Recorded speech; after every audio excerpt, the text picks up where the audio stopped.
Пайдалы сорпалардың бірі асқабақ сорпасын жасаймыз. Ол үшін бізге асқабақ, сәбіз, пияз, помидор, чеснок керек. Ең алдымен сұйық майымызды құйып, оның үстінен тұзымызды сеуіп аламыз. Содан соң кептірілген қызыл бұрышымызды саламыз. Немесе балғын қызыл бұрыш қоссаңыздар да болады. Дәміне қарай содан кейін кептірілген чесноктарыңызды қоссаңыздар болады.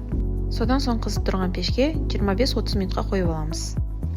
Піскен асқабақтарымызды барлығын блендердің ішіне салып аламыз. Асқабағымызды, одан кейін сәбізімізді, пияздарымызды, помидорымызды, чесногымызды салып, үстінен су құйып немесе сорпа құйсаңыздар да болады. Майдалап езілгенше блендерге айналдырамыз. Дайын болған езбемізді бір ыдысқа құйып,